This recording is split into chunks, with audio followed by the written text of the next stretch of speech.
Saya sejak awal sebetulnya merasa tidak nyaman ketika kasus Hasto Kristianto digulirkan ke pengadilan.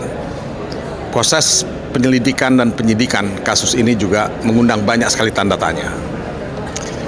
Kasus yang sebetulnya sudah inkrah, sudah mati pada tahun 2019-2020 dihidupkan kembali.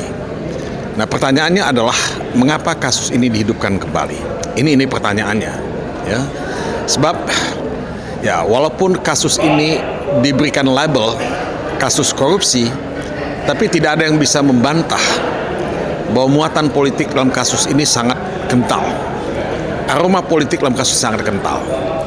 Kalau kita melihat proses persidangan yang dilangsungkan selama ini, termasuk juga proses penyidikan yang dilaksanakan oleh KPK, kita melihat bahwa banyak sekali kejanggalan-kejanggalan yang melanggar hukum acara pidana. Kok bisa penyidik KPK dihadirkan sebagai saksi? Kok bisa penyidik KPK dihadirkan sebagai ahli? Nah, dalam konteks hukum pidana ada konflik of interest, ada benturan kepentingan. Nah, benturan kepentingan ini seharusnya diketahui oleh KPK dan oleh Majelis Hakim yang mulia, tetapi ini dibiarkan. Nah, kalau kita melihat ya proses peradilan pidana di negara lain, hal ini tidak mungkin terjadi. Hal ini sangat tabu. Jadi, kalau publik curiga bahwa pengadilan, kejaksaan, dan KPK tidak independen, tidak imparsial, itu semua adalah akibat dari ulah ya penegak hukum itu sendiri, baik dalam proses penyidikan maupun proses penuntutan dan peradilan. Kalau publik bertanya, apakah pengadilan kita itu imparsial dan independen? Pertanyaan ini sah saja. Saya tidak menyalahkan publik kalau dia mengatakan bahwa pengadilan telah menjadi bagian dari kekuasaan. Nah, inilah yang mencemaskan dan mengkhawatirkan kita.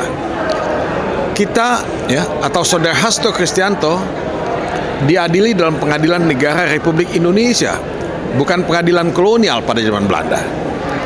Pengadilan kolonial kalau berlaku seperti ini, kita tidak mempersoalkan pengadilan kolonial semacam itu. Tapi kalau pengadilan negara Republik Indonesia yang betul-betul harus menegakkan hukum, menegakkan due process of law, menegakkan keadilan, sah saja kalau publik bertanya. Apa yang terjadi pada kasus Thomas Lembong atau Tom Lembong itu juga kasus yang menimbulkan pertanyaan publik. Banyak sekali muatan politik, nuansa politik ya yang sangat kental dalam kasus Tom Lembong. Memang tidak sama kasus Tom Lembong dengan kasus Hasto Kristianto. Tapi ada yang sama. Yang samanya adalah politisasi kasus yang dilakukan oleh pihak penegak hukum terhadap saudara Hasto Kristianto, terhadap saudara Tom Lembong ya, yang menurut saya menciderai wajah Indonesia di mata dunia, di mata rakyat Indonesia. Saya tidak menyalahkan kalau misalnya pengadilan bersikap tegas menghukum seseorang, tapi semuanya itu kan dengan alat bukti yang sah, dengan hukum yang sah.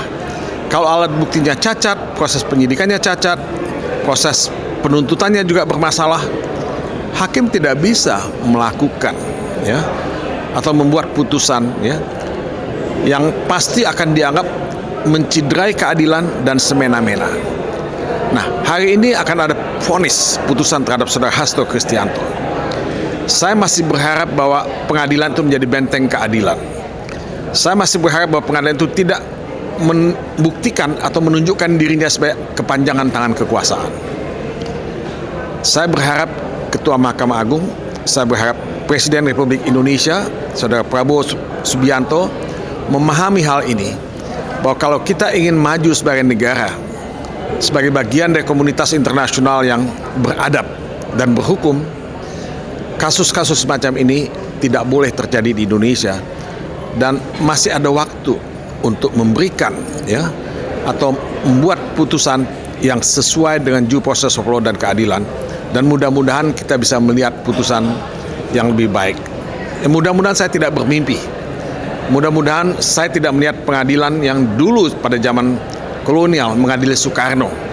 Ya, tapi Soekarno kan dihukum 4 tahun oleh pengadilan dan menjalani hukuman tidak sampai 1 tahun pada zaman itu. Tapi itu kan zaman kolonial gitu. Ini zaman merdeka kok. Orang berdemokrasi, orang berbeda pendapat, orang berkontestasi, ya monggo aja gitu. Kenapa sih dipidanakan? Kenapa dikriminalisasi?